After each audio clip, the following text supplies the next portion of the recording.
Muhammad's treatment of his wife, Sauda. You really want me to get depressed tonight, I see. No, Sam. Sauda's one of Muhammad's wives, and he's supposed to treat all his wives fairly, right? Precisely. That's so mandatory. We're going to see some amazing treatment of this woman. What do the sources say, Sam? Well, let me actually give you the Qur'an verse that was, quote-unquote, sent down or revealed in connection with Sauda bint Zam'ah and how Muhammad treated her. Sauda bint Zam'ah, according to some traditions, she was actually the first wife that Muhammad married after Khadija bint Khuwaylid died. Because as long as Muhammad was married to Khadija, he was monogamous, because she was his boss for all intents and purposes, and she had the money, and he was her employer, and then they eventually got married. Tradition says he was 25 when he married her, and she was 40. And as long as he was married to her, he was monogamous. When she died, tradition says that Sauda is actually the first woman that he married, followed up by Aisha.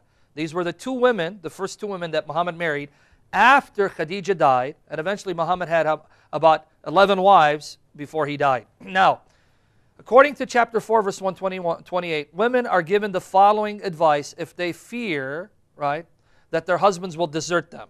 This is the advice given to women who fear desertion on the part of their husbands, that their husbands will desert them, abandon them. Chapter 4, verse 128. And if a woman fears ill usage or desertion on the part of her husband, there is no blame on them if they effect a reconciliation between them. And reconciliation is better. There's no blame if they try to reconcile the situation so the husband doesn't abandon the wife. And avarice has been made to be present in the people's minds. And if you do good to others and guard against evil, then surely Allah is aware of what you do. What people do not realize is that this passage was composed in reference to Sauda bint Zam'ah, who feared that Muhammad was going to divorce her because she was old and no longer attractive. And another hadith says she was actually fat. And I'm not making fun of her. I'm the last person to be making fun of fat people, right? This is actually, Aisha said she was This is in the hadith, woman. and I'm going to read it. But let me read to you Tafsir Ibn Kathir. Now, who's Tafsir Ibn Kathir? Or this Tafsir is written by who? Ibn Kathir. And you can read this online by going to www.Q, the word Tafsir, Qtafsir, TAFSIR.com. See what Ibn Kathir says about chapter 4, verse 128. Let me read this. Making peace is better than separation. An example of such peace can be felt in the story of Sauda bint Zam'ah, who when she became aged, the Prophet wanted to divorce her, but she made peace with him by offering the night he used to spend with her to Aisha so that he would keep her. Did you see what happened here? Muhammad wanted to divorce her because she became old, she became aged. She made a deal with Muhammad, look, don't divorce me, keep me as your wife, but you don't have to visit me on the day of visitation, because according to tradition, Muhammad assigned a specific day to each one of his 11 wives. Later on, there were 9 because 2 had died. And so she said, look, let's say Thursday was her day. You don't need to visit me anymore on Thursday. You can visit Aisha, your favorite wife, on that day. So now Aisha has now 2 days assigned to her. The day that was originally hers, and now Sauda's day has been transferred over to Aisha. Now remember, if Muhammad is a prophet of mercy, what would we expect Muhammad to do? No, Sauda, don't worry about it.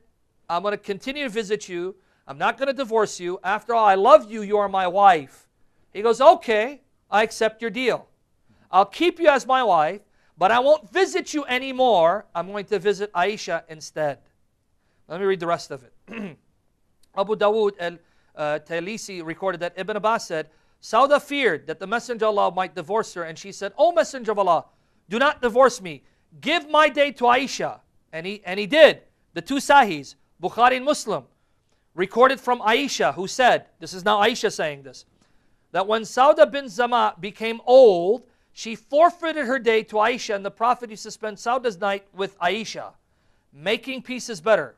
It refers to the wife relinquishing some of her marital rights and its acceptance of the offer. So Sauda relinquished some of her marital rights, rights that belonged to her, so that Muhammad would keep her, Muhammad wouldn't divorce her. Now remember, we are told that Muhammad is a prophet of mercy to all creatures.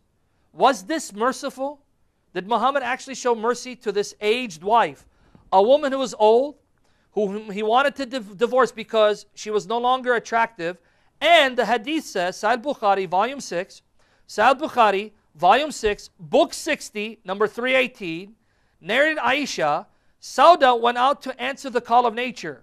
After it was made obligatory to observe the veil, she was a fat, huge lady. Did you catch it? Bukhari, Volume 6, Book 60, number 318. She was a fat, huge lady. She had become aged, and Muhammad wanted to divorce her. Is that merciful? No. If you think about the repercussions of this, the message for both men and women here is, if you marry someone, you've spent years married to a woman, and she's eventually no longer attracted to you, you've got some younger, more attractive wives, you can toss her aside. But if she comes to you and makes a deal with you, please don't toss me aside. I'm not attractive enough to go out and get another husband. I will relinquish some of my rights as a wife. You don't have to treat me fairly. You don't have to treat me equally.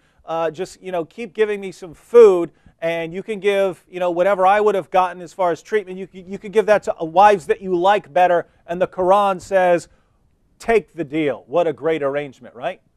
So, I mean, what kind of security do you have if your husband actually takes the Quran seriously? As soon as you get older and unattractive, he can kick you to the curb unless you are willing to relinquish some of your rights as a wife. Lovely teaching we have here in the Muslim sources.